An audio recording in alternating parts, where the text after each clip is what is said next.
Ya, seperti yang di VT tadi, tidak hanya citra dari kepolisian yang tercoreng, tapi juga citra Indonesia yang menggelar event-event besar, tapi ada oknum aparat yang melakukan tindakan pemerasan. Betul sekali. Kita akan membahas mengenai hal ini. Pemirsa, sudah bergabung bersama kami Irjen Pol Ida Utari Purnamasari, anggota Kompolnas RI. Selamat pagi, assalamualaikum Bu. Waalaikumsalam. Sehat ya Bu ya? Sehat. Meskipun kemarin Semangat. ikut sidang sampai tengah malam.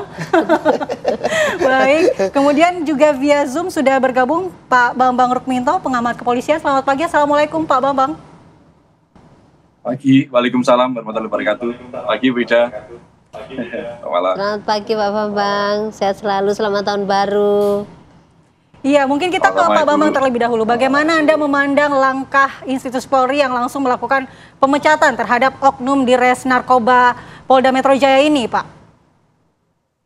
Ya, kita mengapresiasi apa yang dilakukan oleh kepolisian saat ini ya, dengan melakukan penindakan dan upaya yang tegas untuk memulihkan bukan hanya citra kepolisian, tapi ini citra bangsa dan negara kita terkait dengan perilaku anggota kepolisian yang sudah mencemarkan dan memalukan bangsa dan negara seperti itu.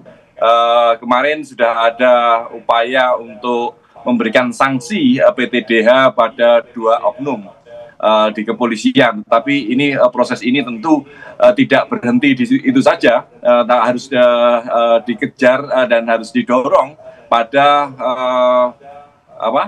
proses pidana bagi mereka yang melakukan pemerasan dan penyalahgunaan kewenangan. Karena bila ini tidak dilakukan proses pidana, ke depan tidak hanya tidak memberikan efek jera bagi yang lainnya.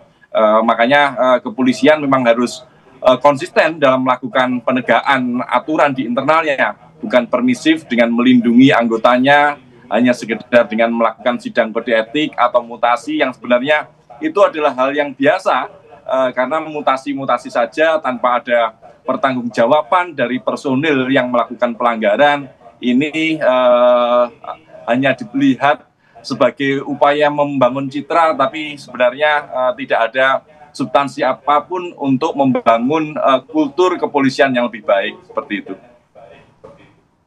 Pak Bambang, kalau Anda sebagai pengamat melihat ini jumlah korban yang mencapai 45 orang dan sejauh ini 3 orang telah ditetapkan sebagai tersangka atau bahkan 2 telah di PTDH. Anda sebagai pengamat melihat ini adakah kemungkinan oknum-oknum lain yang dilakukan selain ketiga oknum ini, Pak Bambang? Kemarin di Propam juga sudah menyampaikan ada 18 personil yang terlibat dalam kasus ini. Tentunya 18 orang ini harus diproses sesuai dengan peraturan melalui sidang kode etik secepatnya, dan hari ini sepertinya juga sudah mulai diproses sidang kode etik tersebut. Tetapi itu saja tidak cukup, harus ada penyelidikan yang lebih dalam terkait dengan tindak pidana yang dilakukan oleh mereka. Tanpa ada upaya untuk mendorong proses pidana, ini lagi-lagi akan muncul asumsi bahwa kepolisian hanya akan melindungi anggotanya yang bersalah. Oke, 2 atau 3 orang sudah diberikan sanksi berat, yakni PTDH. Tapi proses itu pun juga masih berjalan karena ada upaya banding dari mereka. Dan tidak menutup kemungkinan upaya banding itu diterima karena dasar dari PTDH itu harus kuat. Salah satunya adalah vonis pidana dari personil yang melakukan pelanggaran. Makanya proses pidana itulah yang harus didorong. Bagi personil yang lain yang terlibat, tentu juga harus dilakukan proses sidang etik untuk memberikan kepastian bagaimana posisi mereka ke depan. Dan yang pasti sidang etik, kode etik dan disiplin tersebut jangan hanya memberikan sanksi ringan atau sedang, karena ini yang dicemarkan adalah bukan hanya nama baik kepolisian, tapi nama baik bangsa dan negara kita gitu. Dan ini benar-benar memalukan kalau tidak diberikan sanksi yang berat atau yang bisa memberikan efek jera. Ini akan mengulang terus. 45 orang, terus kemudian jumlah barang bukti 2,5 miliar, ini bukan persoalan kuantitas, tetapi ini terkait dengan wajah bangsa kita seperti itu. Jadi bukan masalah nilai kecil atau berapa jumlah orang korban, tetapi ini masalah harkat dan martabat bangsa kita sebagai bangsa yang bermartabat seperti itu, Mas Viko. Baik Pak Bambang, kita ke Ibu Ida. Bu Ida, tadi mendengar komentar dari Pak Bambang, tidak cukup hanya PTDH, tidak cukup sidang kode etik, tapi harus didorong vonis pidana. Karena ini menyangkut harga diri bangsa, bukan hanya institusi Polri sendiri. Ya, begini, kepolisian sudah melakukan langkah yang menurut saya sangat cepat, dan saya mengapresiasi Bitpropam yang sudah melakukan langkah-langkah yang cepat untuk menyelesaikan kasus ini. Anggota Polri yang melakukan pelanggaran, dia disebut terduga pelanggar, maka akan dilakukan sidang kode etik. Sidang kode etik, dan ternyata kemarin setelah maraton segitu lamanya dengan saksi-saksi, akhirnya ada keputusan atau putusan terhadap terduga pelanggar adalah PTDH. Ini di dalam peraturan Perpol tentang KKEP termasuk adalah pelanggaran berat. Kalau sudah pelanggaran berat, maka yang bersangkutan tidak layak lagi menjadi anggota Polri, maka di PTDH. PTDH itu penghentian tidak dengan hormat. Artinya dia tidak lagi menjadi anggota Polri, walaupun kemudian banding yang bersangkutan, dan itu menjadi hak dari anggota. Walaupun banding tetap sudah tidak bisa menjadi anggota Polri, atau seperti apa, Bu?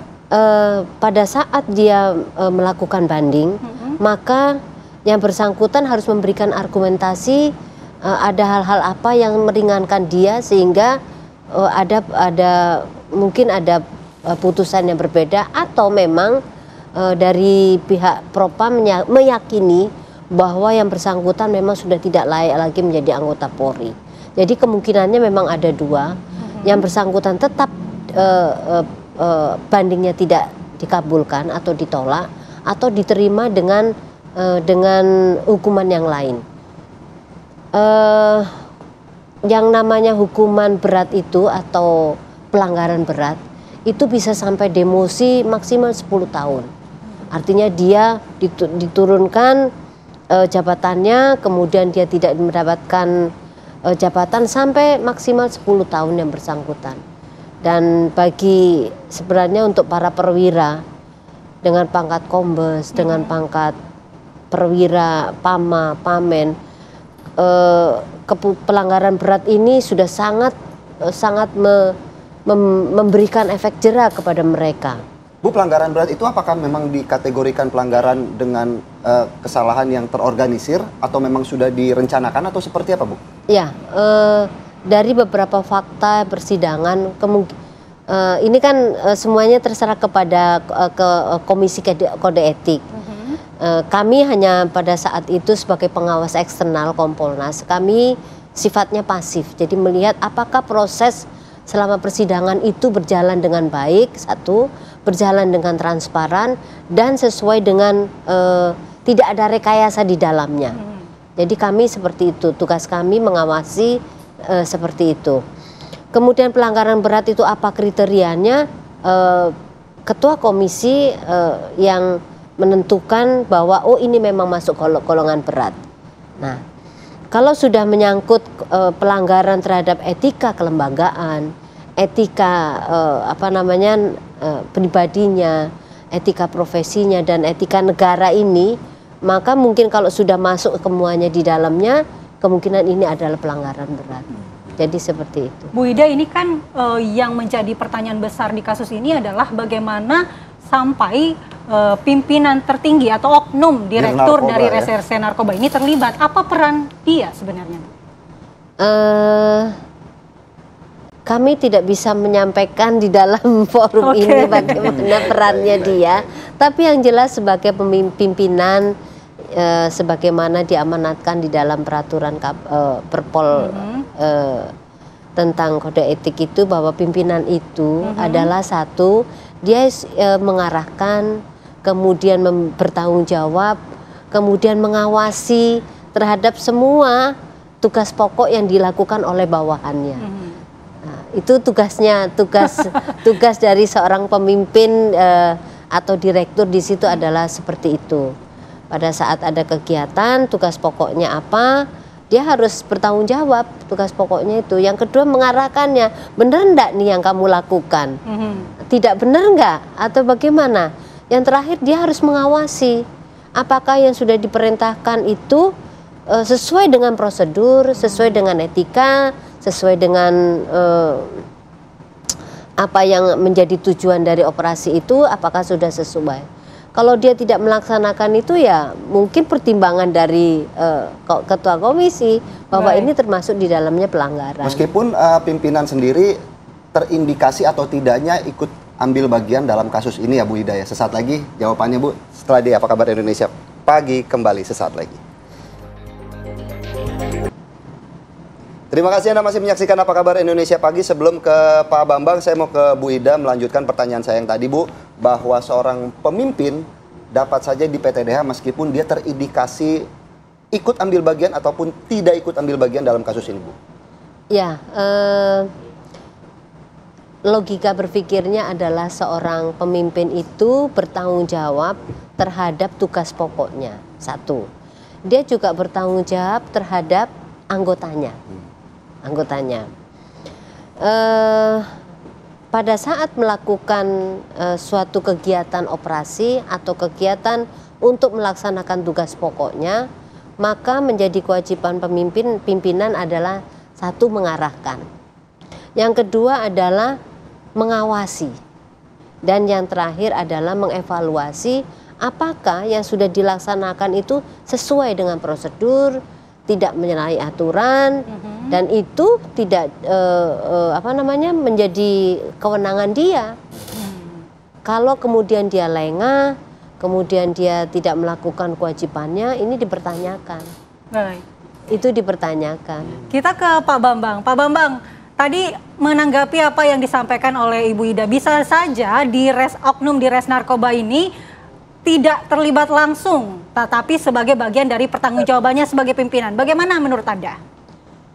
Enggak, saya rasa dalam sebuah pelaksanaan operasi di lapangan seperti razia narkoba ini sebelumnya harus sudah direncanakan lebih dulu ya.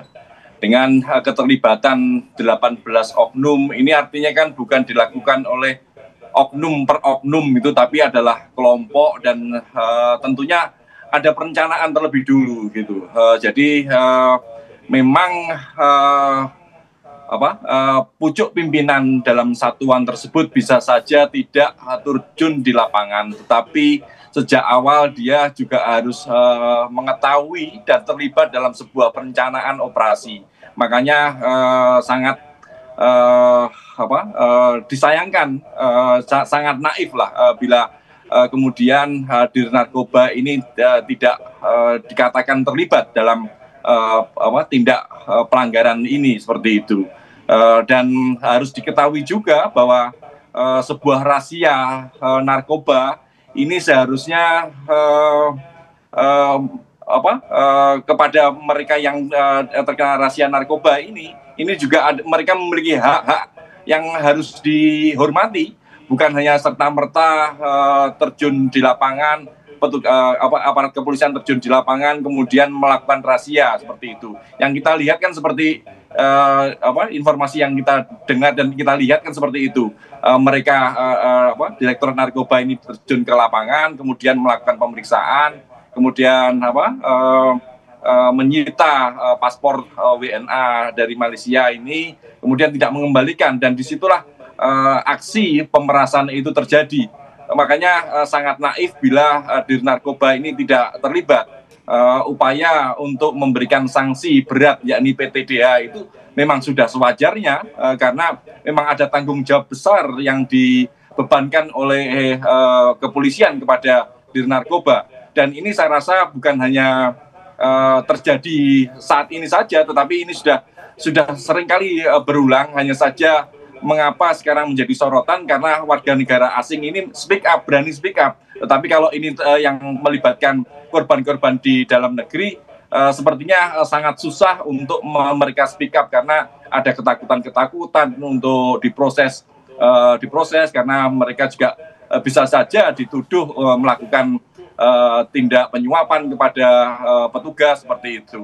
Makanya ini harus menjadi introspeksi kita semua dan menjadi evaluasi kepolisian bahwa ke depan tidak boleh ada cara-cara seperti ini yang dilakukan, dan tindakan tegas tadi yang saya sampaikan di awal, tindakan tegas ini bukan berhenti di sidang kode etik saja, tapi proses pidana ini juga harus dikejar. Tanpa ada itu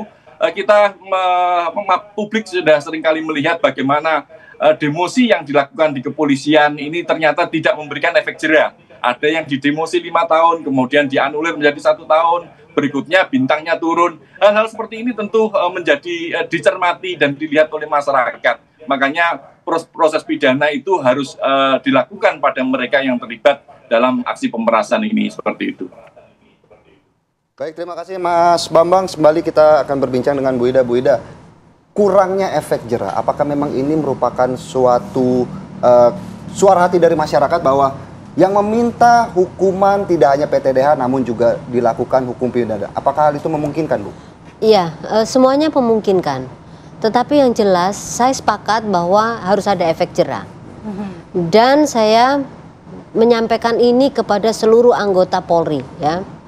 Ingat ya, sudah tidak ada lagi tindakan yang seperti ini lagi di seluruh jajaran kepolisian, khususnya di bidang narkotika ini. Ingat, ini menjadi atensi dari Presiden Republik Indonesia. Di Asta Citanya menyatakan untuk pemberantasan narkotika. Saya mantan anggota BNN, Mbak. Saya cukup tahu bagaimana peredaran narkotika di Indonesia ini. Dan ini menjadikan role model di Polda Metro ini jangan sampai lagi terjadi di seluruh Polda di Indonesia. Ingat ya, saya ingatkan ini kepada teman-teman semua nih ya. Saya ingatkan betul. Warning. Teman-teman anggota Polri yang di reserse narkoba, ingat, semua orang sudah sekarang mengamati kita. Semua sudah mengamati kita. Mau pakai handphone, semua sekarang sudah berani speak up. Apalagi zaman medsos begitu ya, Bu, ya? Gampang sekali saya ya viral ingatkan, ya, Bu, ya. Saya ulangi lagi, saya ingatkan kepada seluruh anggota. Kami hanya sebagai pengawas eksternal dari Kepolisian Negara Republik Indonesia. Kami sayang kepada kepolisian ini, jadi tolong ini sebagai role model, tidak main-main, jadikan ini menjadi efek jera kepada semuanya. Kapolri sudah punya komitmen untuk menjalankan amanah Presiden. Nah, berbicara mengenai Kapolri yang memiliki komitmen menjalankan amanah Betul. Presiden, apa kira-kira langkah-langkah konkret yang harus dilakukan oleh Kapolri dalam mengawasi unit-unit strategis seperti Dir Narkoba? Ya, hari ini kita sudah melihat contohnya dari kemarin. Artinya Kapolri sudah melakukan segera tindakan tegas itu dilakukan.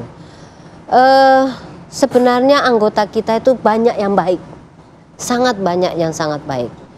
Tetapi ternyata memang ada oknum yang kemudian mencoreng institusi ini. Tidak ada lagi, saya berharap tidak ada lagi. Dan tentu saja konkretnya adalah menempatkan orang-orang yang di bidang narkoba ini adalah orang-orang yang memiliki integritas tinggi. Harusnya orang-orang di narkoba ini, yang dinas di bidang narkoba ini adalah harus bangga. Kenapa? Karena dia mampu mencegah orang-orang yang kecanduan, peredaran narkoba yang merusak negara dan bangsa ini. Anak-anak muda, harusnya ada kebanggaan bagi dia. Dan saya juga menyampaikan bahwa orang-orang yang berprestasi di bidang narkoba ini mencegah, kemudian seperti kemarin mengungkap kasus-kasus narkoba besar, penyelundupan besar, itu dipromosikan. Karena dia sudah menyelamatkan anak bangsa ini. Sudah menyelamatkan anak bangsa ini. Jadi kami berharap dari Kompolnas bahwa untuk penempatan anggota yang menduduki jabatan di bidang narkoba ini, di reserse narkotika ini, orang-orang yang berintegritas, orang-orang yang memiliki keteguhan imannya sehingga dia tidak mampu disuap, tidak tergiur untuk menggunakan juga. Baik. Ini yang paling penting, langkah konkret yang harus Baik. dilakukan. Harus dijaga ya Bu Ida ya. Itu satu. Tapi kalau kita melihat kembali pada kasus pemerasan ini Bu, apakah memang kasus ini kembali terulang karena memang kasus ini sudah menjamur, tindak pemerasan ini sudah terbiasa, atau memang lemahnya pengawasan Bu terhadap laporan dari tindakan pemerasan itu sendiri Bu? Semuanya mungkin. Semuanya mungkin. Tapi yang jelas adalah peran leadership. Leadership ini sangat penting mempengaruhi anggota. Pada saat pimpinan kemudian memerintahkan kamu lakukan ini, kemudian anggota. Tetapi apa namanya, peraturan Perpol 01/2003 itu sudah diatur anggota boleh tidak mengikuti perintah atasan kalau itu menyimpang. Itu menyimpang.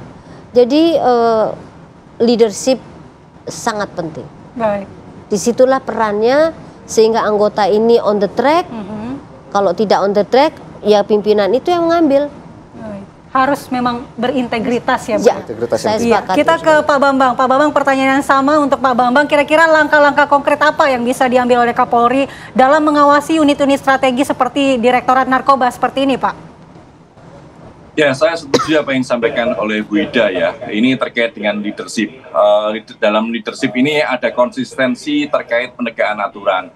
Kalau kita melihat track record dari Dir Narkoba Polda Metro yang kemarin di PTDH ini secara prestasi sangat bagus.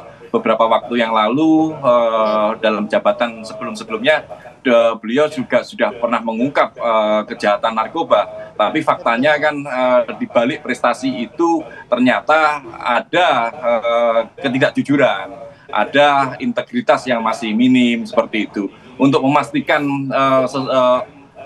personil di kepolisian ini memiliki integritas yang tinggi dan tetap jujur dan profesional, ini memang kontrol dan pengawasan ini sangat penting seperti itu. Makanya lagi-lagi yang disampaikan Bu Ida bahwa leadership itu penting.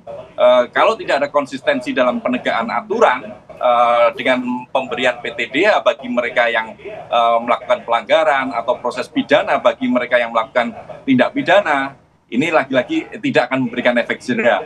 Integritas itu hanya sekedar omon-omon saja, tidak akan hanya sekedar angin surga saja, tetapi ke depan akan terulang-terulang lagi. Karena menjaga integritas ini memang sangat sulit sekali. Untuk memastikan integritas ini akan terus berlangsung, ini sangat sulit.